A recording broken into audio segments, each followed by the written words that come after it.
So, good evening, everyone. Thank you for coming tonight.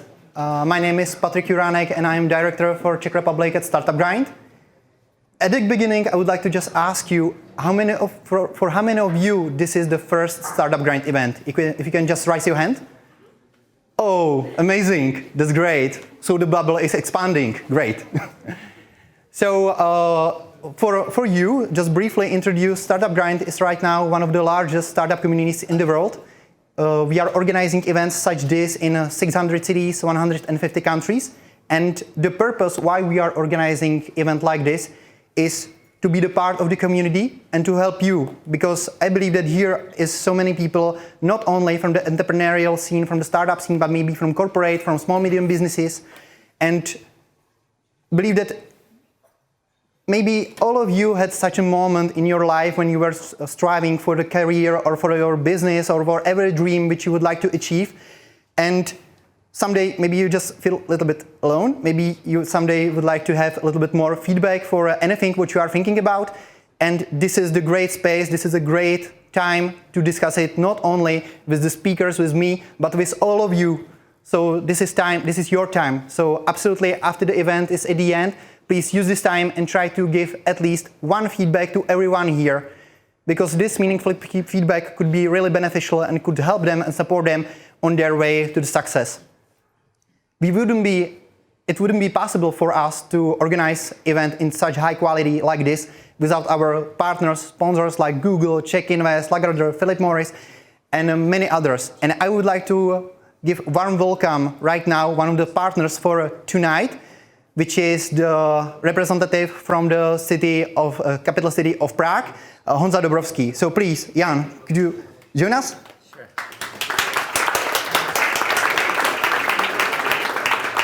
Before I will give a word to Jan, it would be great, guys, how many of you here is expats? So you are from outside of the Czech Republic and you are working here. Could you just raise your hand? Oh, great. So Jan has great topic for you, great mission, what he would like to share. So Jan. Thank you. Well, first, welcome in Prague, and good evening, ladies and gentlemen.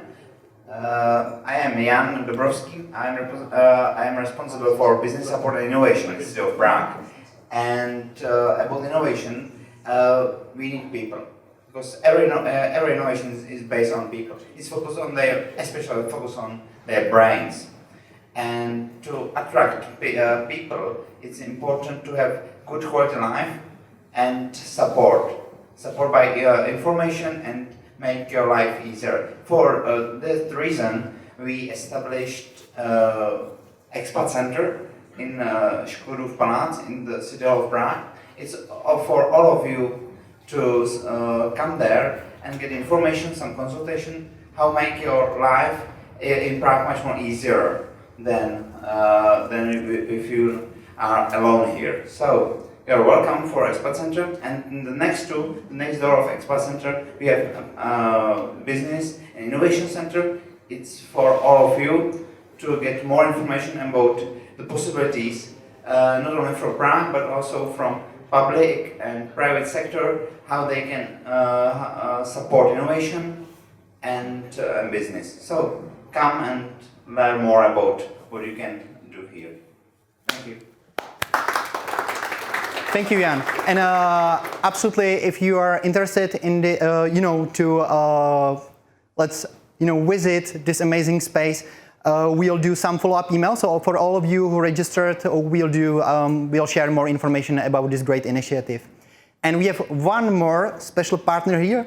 As you can see right now that we are in the WeWork. For how many of you this is the first visit of the WeWork? If you can raise your hand. Okay, great. So it wouldn't be as well possible for us to organize this event without the partner and people who are doing all of these great things at the WeWork. So please, I would like to give warm welcome to Cynthia, who is from WeWork Labs. And so she can introduce you. Hi everyone. I'm always happy to host Startup Grind here because they bring in interesting topics, interesting speakers, and also interesting attendees for our WeWork members, but in particular for our WeWork Labs members, which is our startup community. And this time I'm not going to tell much more about what Labs is. feel free to find me after the event if you want to learn more. I'll do a spoiler alert that you will have a chance to hear a pitch from 2 of our AI startups tonight. And I just wanted to say that here in Prague we have general labs, which means that we are open to early stage startups from different industries, but somewhere else in the world we also have vertical labs. For instance, food labs in US, prop tech labs in Israel, or blockchain fintech in London. So I think if we ever happen to open vertical labs here in Prague, we have a good use case for AI labs, and I hope that today's discussion will confirm this. The floor is yours. Okay, thank you, Cynthia. Thank you. Okay, quickly. And as Cynthia did this great introduction, we'll host 2 startups at the end of this session. So you'll have the chance to see the startups who are related to the AI area. And 3 more things before we start. At first, if you can support us on any social media, Facebook, Instagram, whatever, we'll be more than happy. We really appreciate it for support from the community. Secondly, if you have any questions regarding to the topics, regarding to the Michal, please just go to the Slido, and if you'll use the code SGP, like Startup Grind Prague, you can ask the questions, and we'll have maybe around 30 minutes for a fireside chat, and after that we'll just jump into this Q&A session because we are here for you guys. So absolutely, let's go there, ask any question what you would like to ask, and we are trying to go for the most favorite ones. So if you'll thumb ups, maybe different question, we'll go from this order. And finally, as I mentioned, give any feedback what you can to the guys, to the people who are here and who are really striving and looking forward for anything what could help them and push them to the next level. So right now, I would like to give warm welcome to our main speaker, who is an amazing guy who has a really great, colorful story from the academic scene to the business side to the corporate. And I'm really looking forward for this fireside chat. So please give a warm welcome to Michal Pechoucek.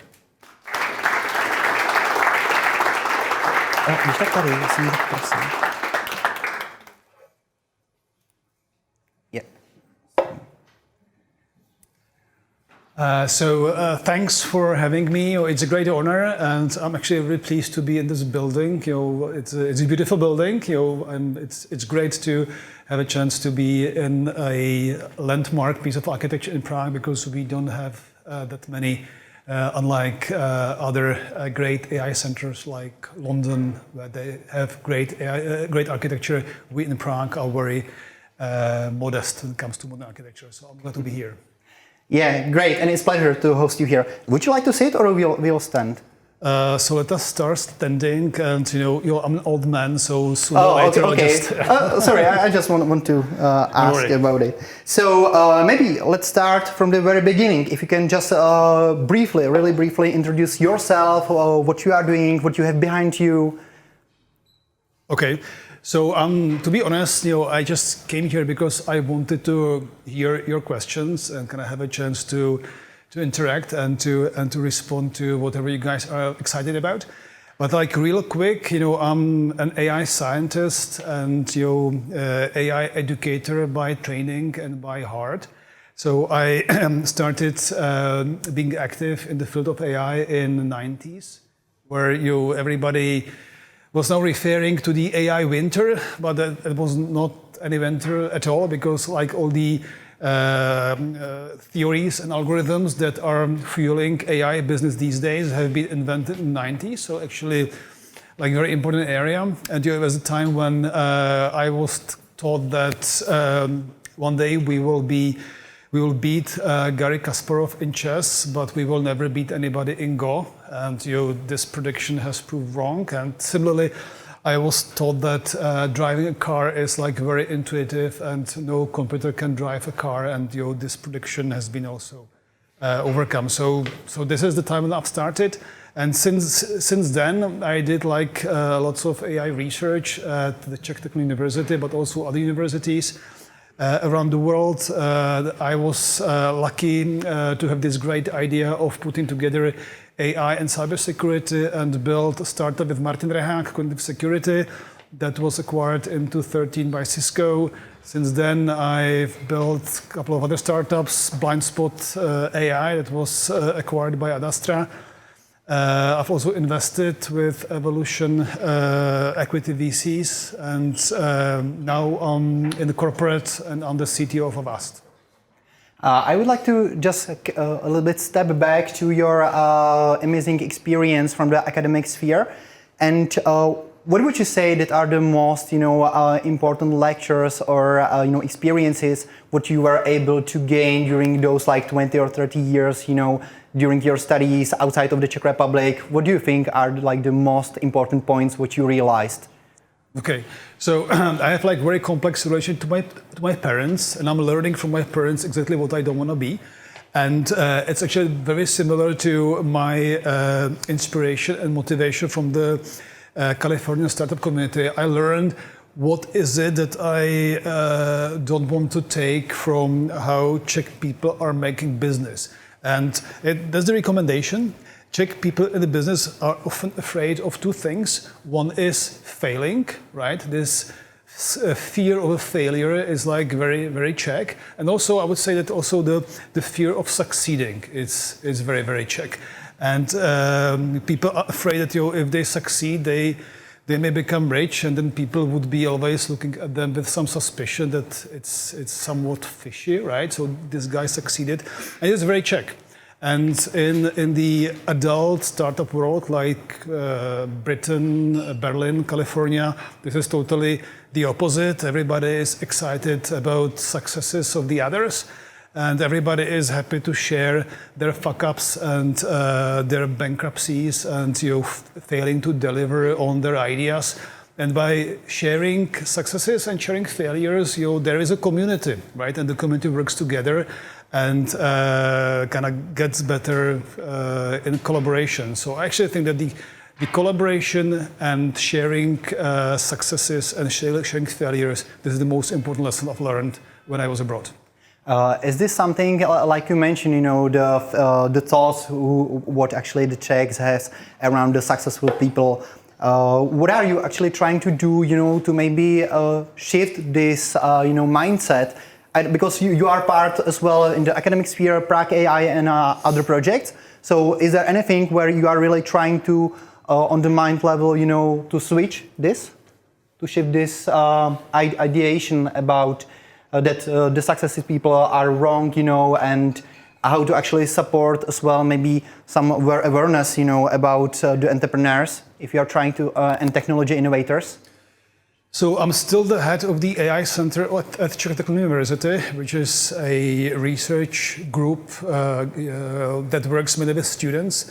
And I'm trying to kind of spread the message that, it's worth exploring, experimenting, and that after you finish university, joining Avast is very boring, right? So you should first start something yours, where you can take more risks, because when you get 35 and have a family and pay mortgage, it will be much more difficult to take risks and kind of take personal risks after you finish your university. It's just the right time.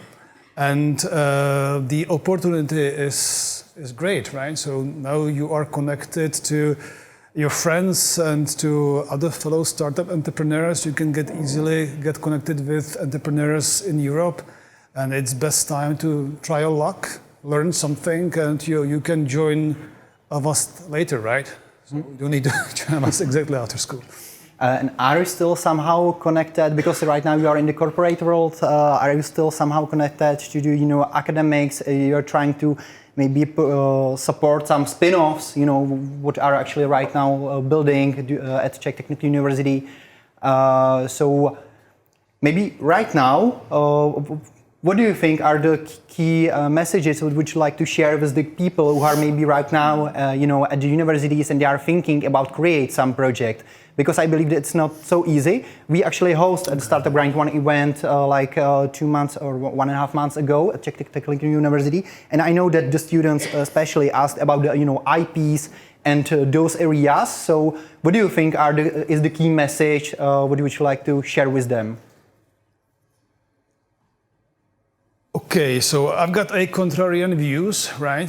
So I wouldn't be worried as much about IP because in the end it's your ideas, and so just take it and run with it, right? So don't kind of feel constrained by a university. They be telling you that there's something which is theirs.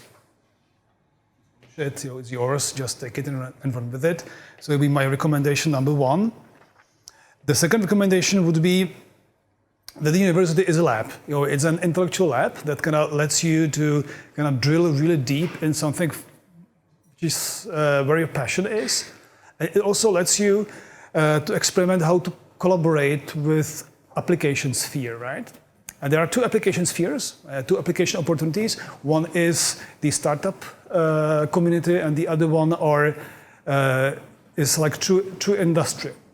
And I actually think that for the ecosystem that is supportive of a innovation, startup creation, is really important that those three sectors kind of work together and partner and collaborate. The community of like true industry, community of startups, and community of academics. In each of the successful AI cities around the world that I have had the chance to visit, I saw that there is a strong startup community. There are great industries, big corporates such as Facebook, Google's, WeWorks, Tesla's, that are kind of providing lots of ideas, data, and money. And then there are great universities. And the collaboration of these three sectors, that's something which kind of needs to be fueled really well, and it can provide us with the advantage. And I actually want that, my big goal is that in Prague, there is the environment where those three sectors really collaborate together really, really well. And that's why we had this marvelous idea more than a year ago to start prg.ai. So far, is prg.ai as well cooperating with other companies, corporates, to maybe be this bridge, to the world of innovation? So what is actually there, for those corporates and maybe is even the small, medium businesses who would like to be part of it, to be the part of this innovation? So what are the ways for them? So the biggest opportunity for Prague are people, right? So Prague is like an exciting place because it's attractive for people. Unlike many other cities, around like in 500 kilometers, 1,000 kilometers radius around Prague, Prague is unique because it is very exciting for people to come here, to live here, to study here, to do business here, to start startups here. So, and prg.ai wants to kind of establish its value on two things, on Prague and on AI, right? So as the name kind of suggests, Prague AI, so we are supporting Prague and AI. And I saw this at the university, that when I was building my research group, it's by biggest part built by people who came to Prague from outside. And I truly believe that this can be expanded, this idea can be expanded, and that Prague as a place can also grow in the field of AI. And Prague AI has got like three important values. One value is people. We would like to make Prague as attractive as possible for gifted, smart, well-educated young people who would like to work here and do their businesses here. Second is impact. So we really want to help to promote the impact of AI in Prague.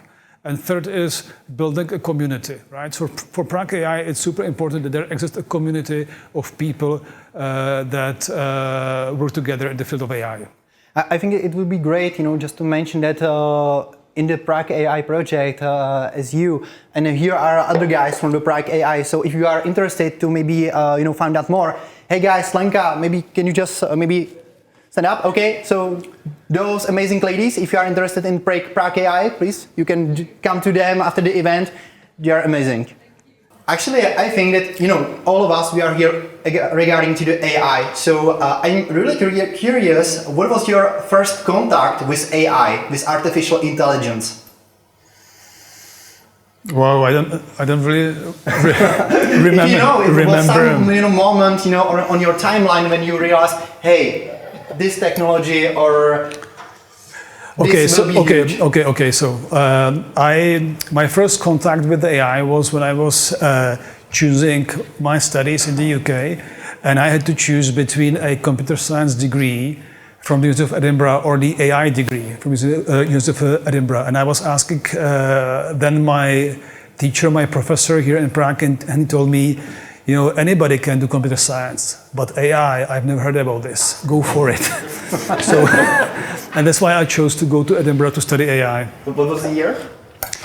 It was 1994. Oh, great. So would you see it as like the key milestone, on the evolution of AI, for example, from this moment, or if you want to start from different moment in history? So what do you see as the key milestones? Okay, so AI started in late 19th century. So I'm sure that you don't want me to debate that. The first chess program was written by Alan Turing, who wrote the program, but he didn't have the computer, right? So these are the milestones. Okay. Turing winning the war against Nazis. This is a nice result of AI. But real milestones is definitely Garry Kasparov losing his game. Actually, it was 1997. It was the first match ever he lost. It was not first match that he lost to computer, but it was first match ever. So, and it actually changed his life to worse. It took him quite some time to recover from this loss. So it was a big benchmark. So the next important benchmark actually is Google being able to play Go better than Korean champions. It was big benchmark because Go is very complex. The size of the combinations is really huge. The next benchmark milestone was poker. So that computational poker has got a Czechoslovakian trace in it. The three Czech researchers from Charles University and ČVUT were part of the deep stack team that was able to beat the human being in poker. Then next big benchmark is Darpa Grand Challenge. Do you guys know about, who knows what Darpa Grand Challenge is? Okay, so it was a competition in 2000, I guess, I think, when Darpa, they wanted to improve their weaponry for the robotics devices in Iraq. So they run this competition and they've asked universities who can drive their car, 100 miles across the Mojave Desert, right? And the first year, the winner did 1 kilometer. Everybody ended up in the ditch. It was a big disaster. It was just bad. So the year after, Darpa announced they will be paying $1 million to the winning team, as a result of which there were 100 competitors. Out of those, more than a half has made those 100 miles across the desert. And there was even a team out of college, high school kids, that put together one of those cars, and they were able to be better than some of the university teams. And this was I would say the biggest improvement, biggest AI jump in the history of AI, the capability of research community to build an autonomous car that drives across the Mojave Desert. So I would say people don't see this as a big milestone, but actually that has been a huge milestone. So what else? The use of AI for robotic process automation, which is big thing, replacing human beings from the office jobs. This is a big thing. There is the Romanian startup UiPath with a valuation number of billions of dollars. I don't know how many these days. So this is also a big milestone that chatbots and AI automation is taking people's jobs. So yeah, these were out of my head. Now question. Are you working on some new milestone at Avast or not? That's a good question. Those who know me know that I'm really bored of incremental AI computer science research. I find it's boring. I like a moonshotty type of research, kind of building big things. And the reason why I joined Avast is that I would like to build one more moonshot in my life. And in Avast, we are trying to really crack down the use of AI for cybersecurity. This is a huge thing.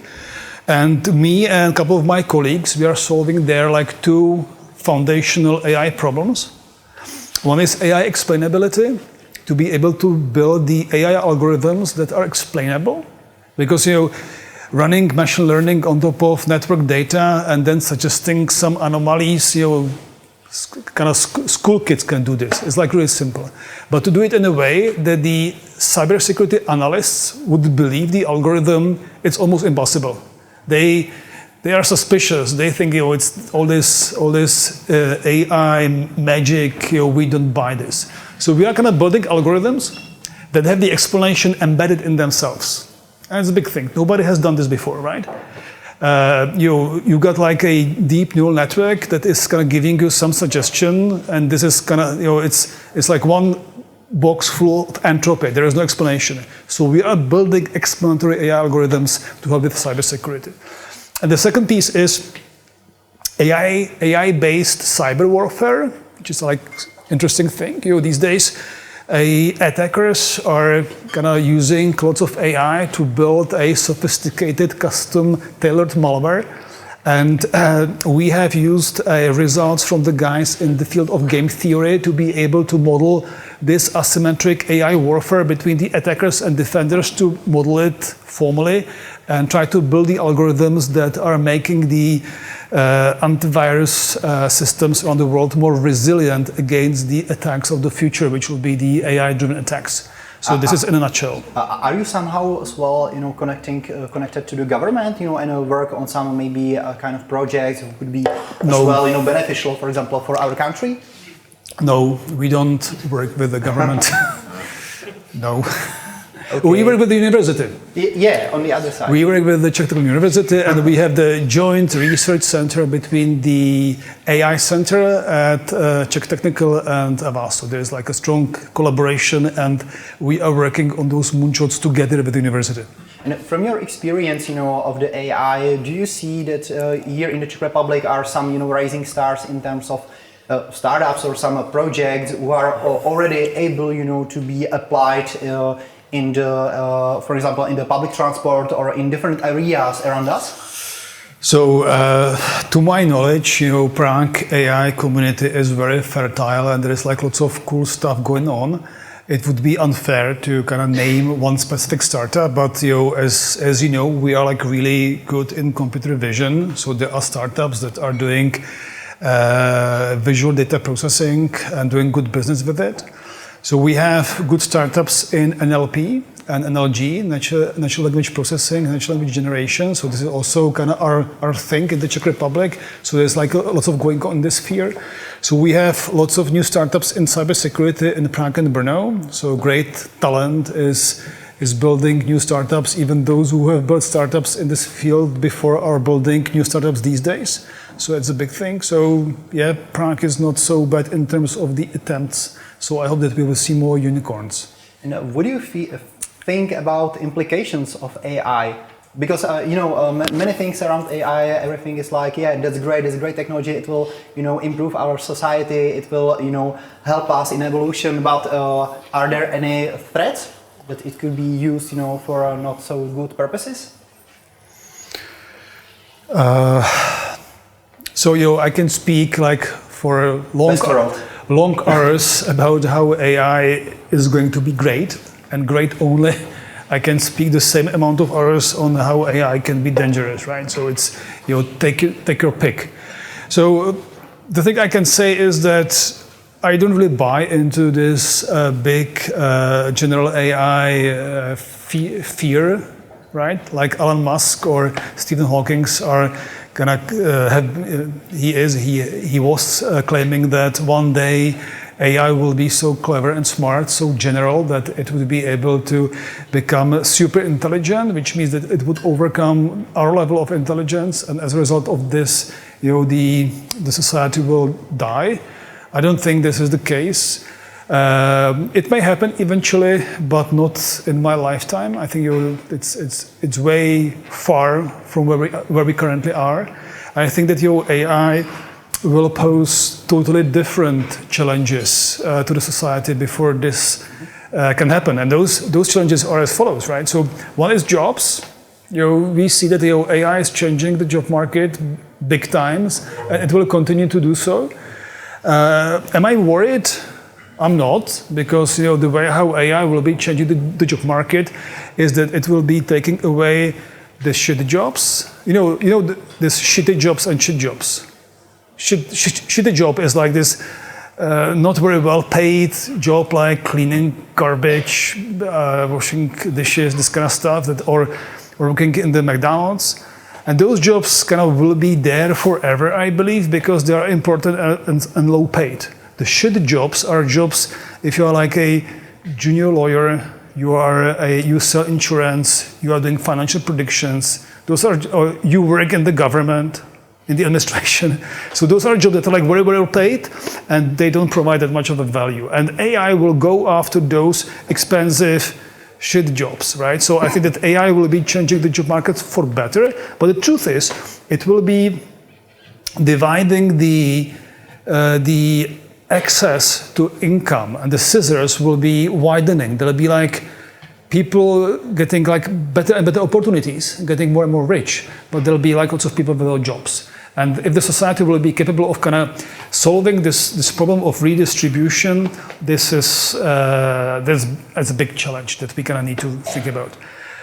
Then AI is a huge threat to democracy, right? So actually AI as a byproduct of its spread and high performance can change the world to the worse when it comes to elections.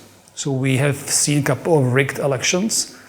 So the AI at works is nicely demonstrated in the United States, where you can lose the elections by 3 million and still to kind of machine learn exactly those votes you need to get to win the electoral college. This cannot be a chance. It cannot be by accident. It was calculated, right? It's calculated elections. So AI, by a side effect, is also changing the way how the society is run. So this is the other risk. The third risk is actually cybersecurity. So we may lose the AI to AI cybersecurity race. We may win it. There's uncertainty. And the last but not the least is energy, right? AI will need energy, and the amount of compute is huge. It's ever rising, ever growing, and we will need to figure out where we get energy. Just the amount of Bitcoin transactions is eating as much energy as the whole Czech Republic for everything, right? So this is the amount of energy. So if we add another Bitcoin service to the internet, we would need another Czech Republic of energy, right? So to give you the idea about how important energy for AI is. I'm actually okay with the many points which you mentioned, but I think that there is maybe another area what could be interesting to discuss, and it's communication. And regarding to the Gartner, I found out that 63% of the people would prefer to message a chatbot versus talk with a human being. So what do you think about this, like the personal communication? Do you think this AI have some kind of influence on it or not? No, I don't buy this. I don't buy this at all. Actually, I think that the world will change so that people will be working and interacting with people, because people will appreciate always to interact with people, and machines and AI will be kind of doing this work for which people are not needed, crunching numbers, calculating, predicting. So I actually don't think that this is going to happen. It was Gartner, Forrester, they have made a similar prediction, and they said that by 2020 there will be 3 out of 4 chatbots will be able to pass Turing test. Mm-hmm. That's nonsense. There are so many unsophisticated chatbots, and the amount of unsophisticated chatbots on the market will be growing exponentially. So I don't really believe this prediction. Even Ray Kurzweil, you know Ray Kurzweil, right? So he's this big AI futurologist. He suggested in like 1997 that by 2020 there will exist a chatbot that will be able to pass Turing test. 2020 is now, right? In 2005, he has revised this prediction and said that the Turing test, the chatbot that will pass Turing test will be implemented by 2029. And he bet $20,000 with Mitch Kapor, which is a Californian entrepreneur, that this is going to happen. So it's 2029, according to Ray Kurzweil. Guys, how many of you know the book AI Superpowers? Have you, any one of you read it? Okay, great, I can recommend it. And I have the question, do you think that... I haven't read it. You haven't read it? No. Okay, so... So before you ask. So, but it's not a problem for what I wanted to ask you. But do you think that Czechia could become some kind of, AI superpower or superhub in terms of artificial intelligence? For example, regarding to other countries in Europe? Or are there any other countries where we need to learn something more to become it? Or there's no way that we'll become, the more important point in terms of AI on the map? So I think that the only thing in which Czech Republic can become a superpower is drinking beer, right? So let us be honest. So people ask me often whether Europe can kind of become a superpower in AI, and I doubt it. I actually think that especially after losing UK, I doubt it. I think it will be US-China race, but we cannot stop competing, right? Everybody needs to continue competing. So it's not about kind of super dominance. I don't actually believe in super dominance in AI. It's about countries and people investing properly in AI talent, and kind of doing like honest good work.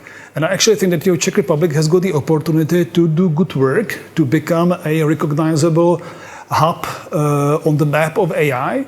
And this can happen if and only if the ecosystem in the city of Prague kind of collaborates properly and the municipality supports it, similar to how Prague, the city of Prague supports AI. And this is possible. I'll give you actually one argument. Why Europe has got a chance. Europe actually has got a chance in the future of AI, right? For two reasons. One is current AI is machine learning based. It's statistical. Current high-performing AI is a statistical thing. And it's changing the world.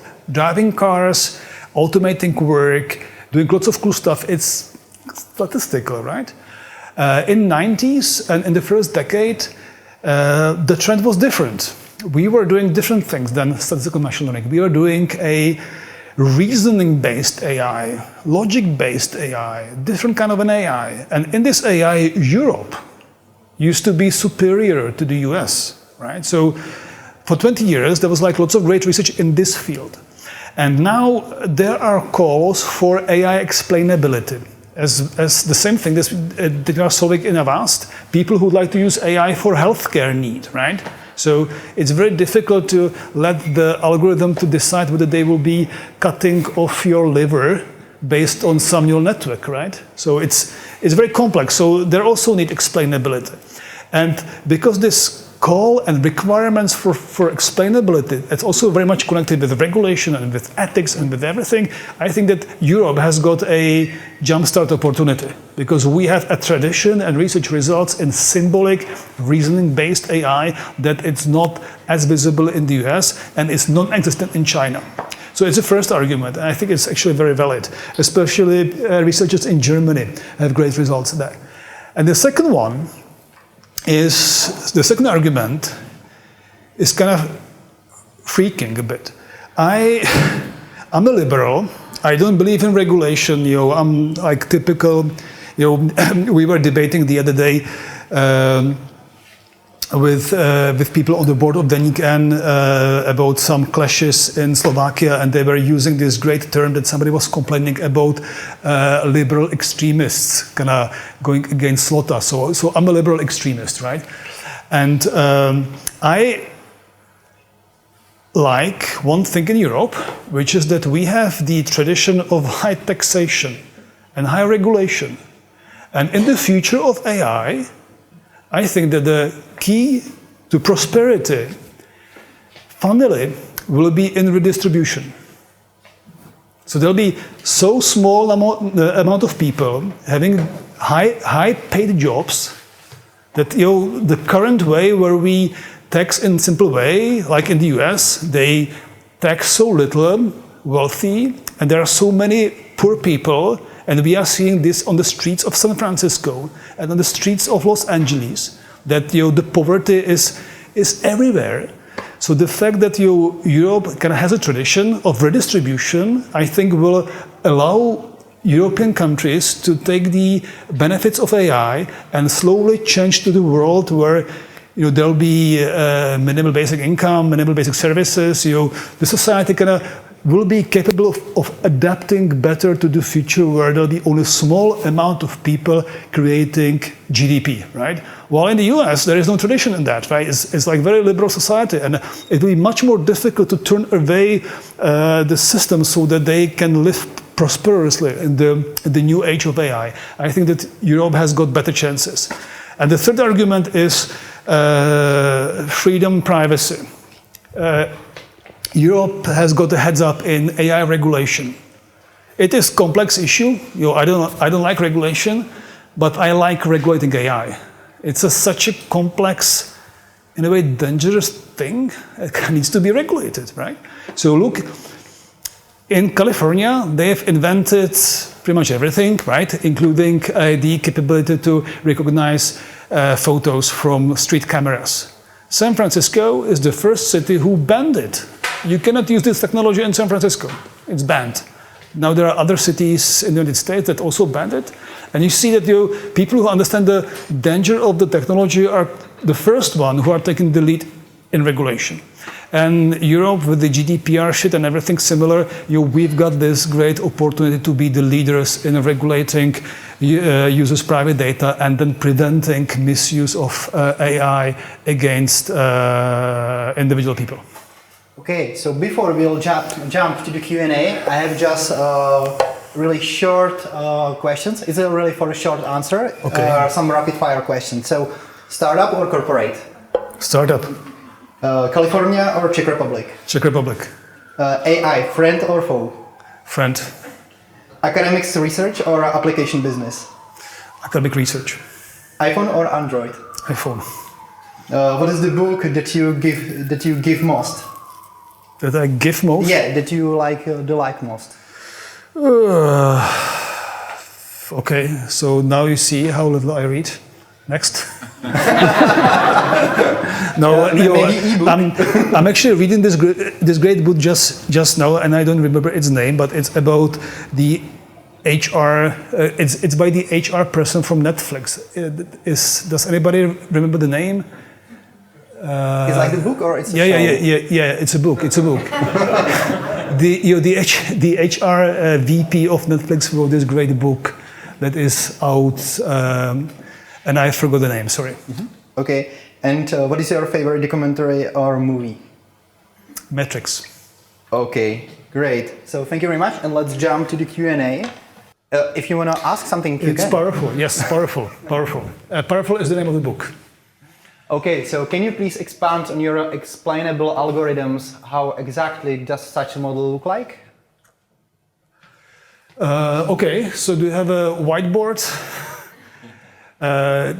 It's very complex, right? So some people are trying to reconstruct some logic out of the neural network, but people like Jeff Hinton, who is the founder of deep networks, he is telling that deep networks are the dead end. It's impossible to do this.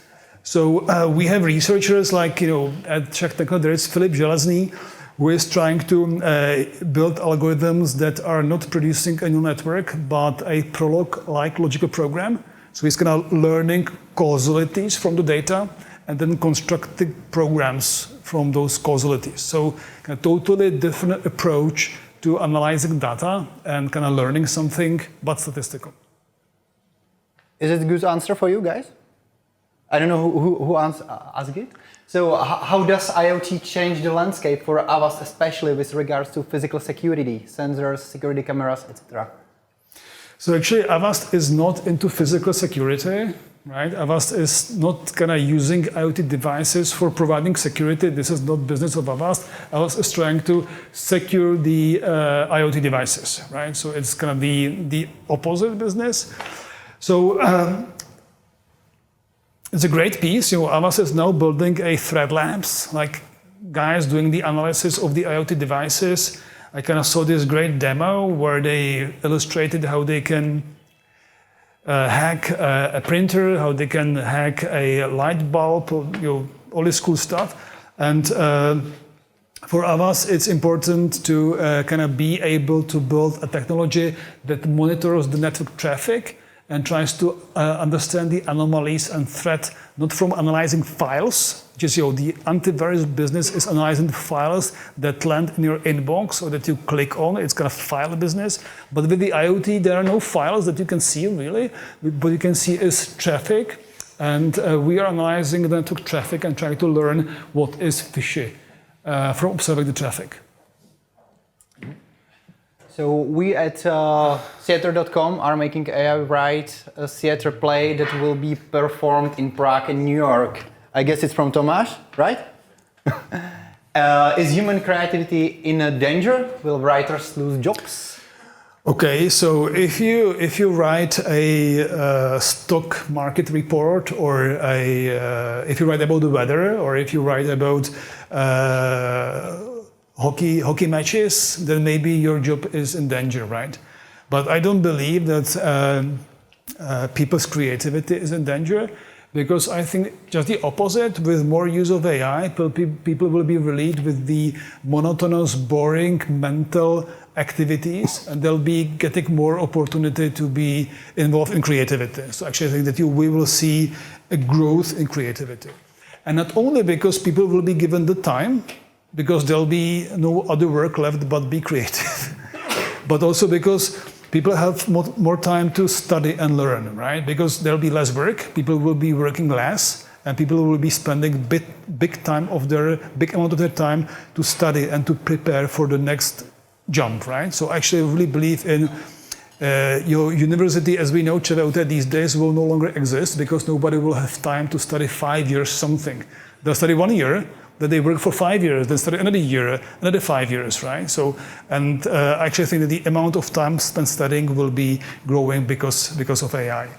I don't think that the AI created novels, AI created drama or films will be any mainstream that would be threatening people. Some people claim that AI creating music can actually happen, that with music is different. There was actually, I guess, some project maybe a couple of months ago that some Czech symphony was finalized, after the 100 or 200 years with AI. So yeah. So some people claim that with music is possible, but I'm not a musician, let's say. Okay, at Avast, do you also aim to tackle deepfake video or call scams? Yeah, we are doing some research and trying to understand deepfakes. This is a big thing for us. We also have some ambitions in trying to understand fake content. That's a big thing. I actually think that the tech industry has got some obligation to take some of their resources to contribute in this direction, because with the mess that has been created by tech, there is some responsibility to bring some things back in order. And this algorithmic amplification is a bad thing, and especially when you amplify things that are not true, it is dangerous. So yeah, this is what we do.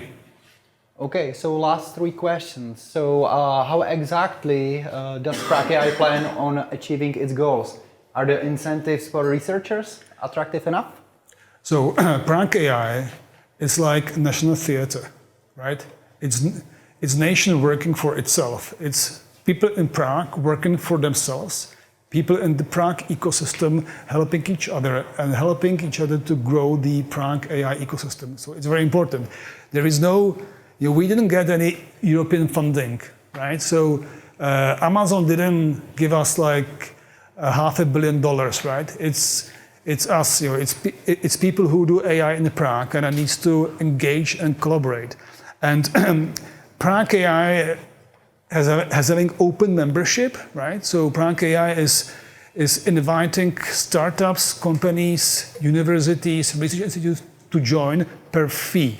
There's a small fee that the girls will collect that would be paying for running the non-for-profit, Prague is non-for-profit. But we have also 9 very interesting programs that are achieving the goals of Prague AI. Like, what are the goals, right? One of the goals is that we would like to increase the amount of people who are having AI jobs in Prague. Currently, there's about 1,500 AI jobs in Prague, give or take, like 12 to 1,500, which actually is not so bad. So the amount of AI jobs per capita, we are just after Paris. We are like 6th in Europe. So Prague is actually doing like really, really good when it comes to the density of AI jobs.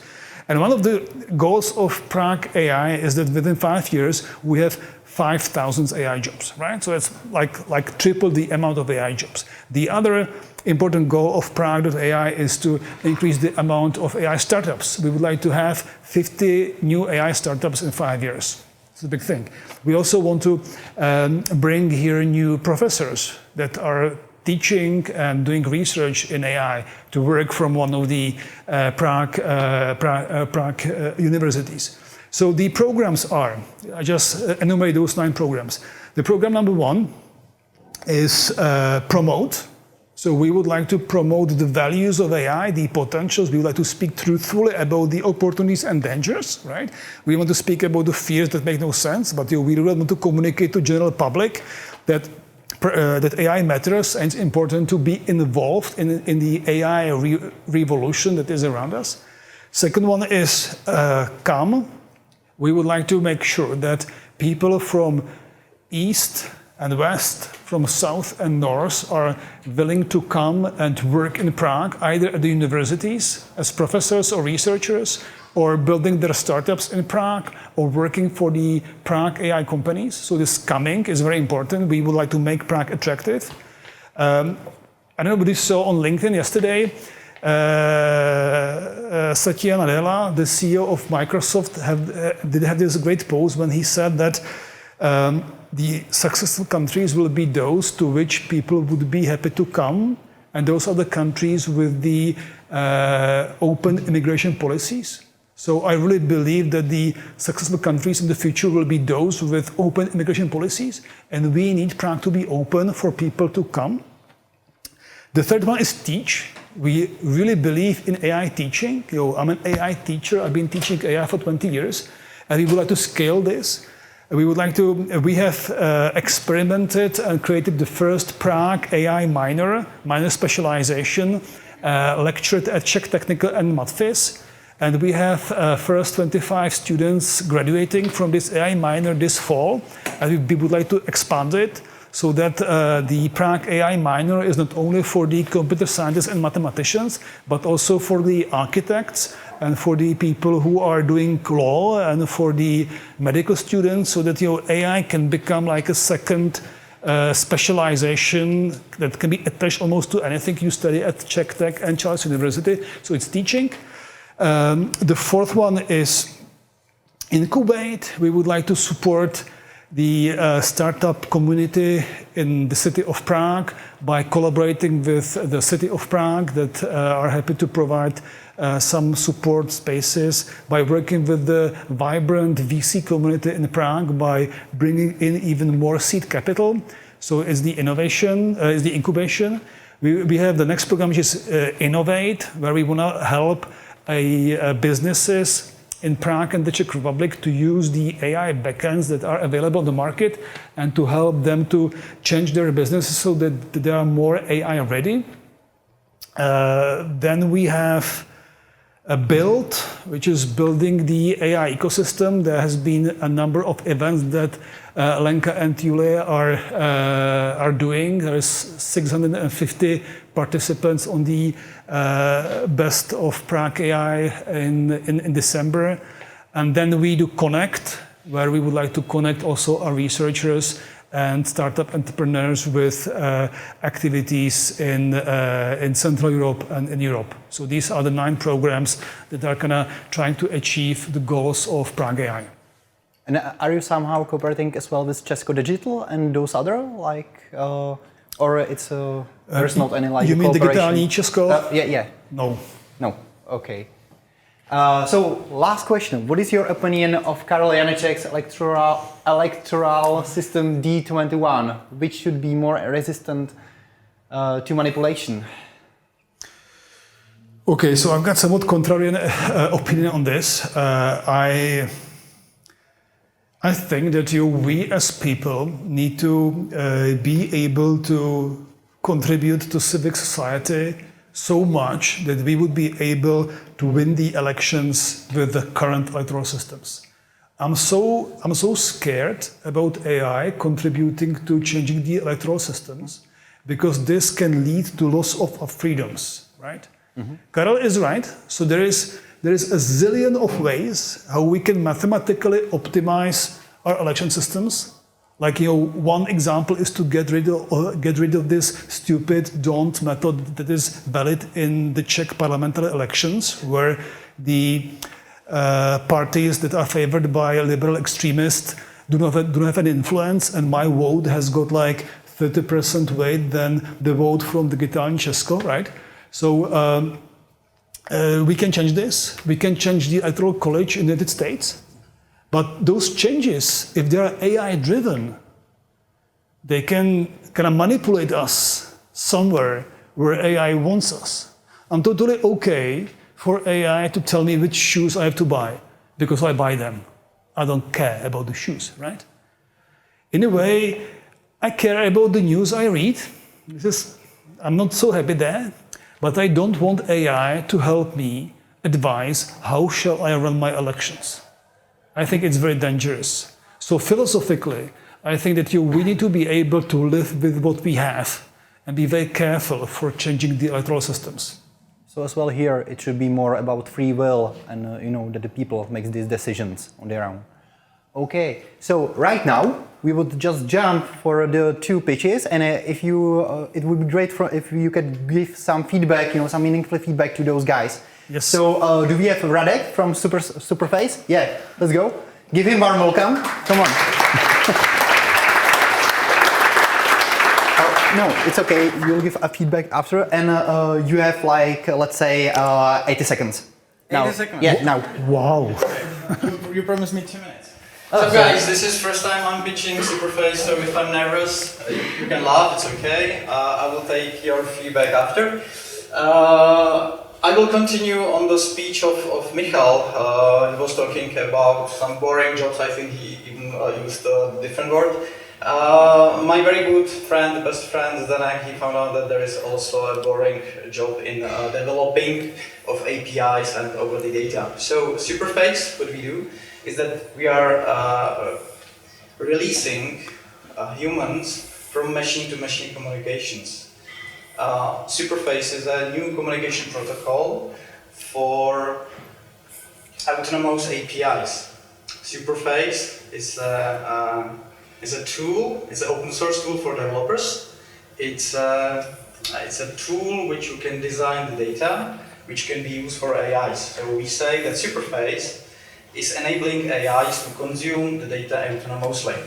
We are calling it autonomous APIs. The Superface is the protocol. So at the end, let's say in 5-10 years, Superface will be upper layer over the actual API. So the API, so I can even say that AI can connect to any data or any capability autonomously. Okay, great. Thank you.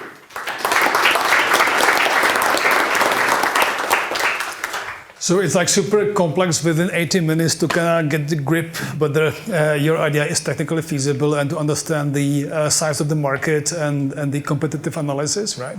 But from what I say, I'm a big believer in a software engineering automation, especially connected with building AI models and automating the backend of the models that kind of work together.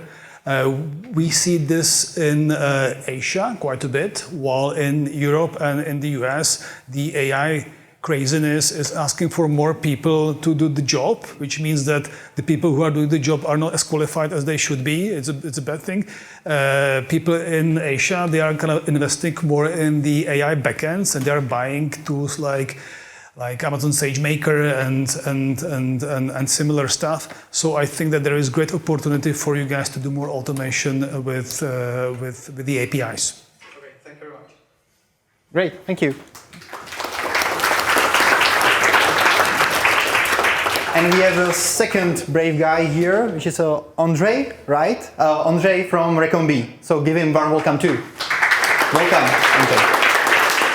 Hi, I'm Andre. I'm the lead developer at Recombi. I'm also pitching for the first time. At Recombi, we do the recommender as a service. At some websites or applications, emailing, we serve each individual end user different content based on the user's past behavior and other data that we process with a lot of machine learning models and algorithms. We run these models at many servers around the world, but you don't have to care about this stuff that much, because this service is behind a nice API for which we provide some libraries for easy integration. So it's very easy to use our system to personalize, to give the users the content that they will like, the product that they will like and in the end buy. We also provide a very sophisticated interface for configuring the recommendations, and you can try it yourself. You can try it in just a few minutes, because we provide some instant account. So in a few minutes you can see what it's all about at recombi.com. Thank you. Great. You made it. No, that's okay. Michal will give you the feedback. Yeah, so again, this is a great business opportunity. Your recommendation engines, the industry needs it. So my only worry is that this is like rather congested space. There are like kind of great companies doing that, starting with the big G's and big F's, right? They do great recommendations. So I would encourage you to kind of really innovate a lot, so that you kind of keep your market share with the innovation that those big F's and big G's will be pursuing. Definitely the competition is tough, but I think that we have some features that the big companies don't have yet. For example, in the configuration, and we also do a lot of research. Because part of my colleagues work at the Czech Technical University, so they also teach about machine learning. So we try to keep our algorithms at the edge of the knowledge. Okay, thank you, Andre. Thank you. And big thank you to all of you guys who made it here tonight, because I believe that you have so many other stuff, but I believe that you can gain some amazing knowledge. Hope that you will stay here for a while and to have some networking sessions to discuss the ideas with so many other guys. So big thanks for you, and we can actually make like the big photos right now with all the guys.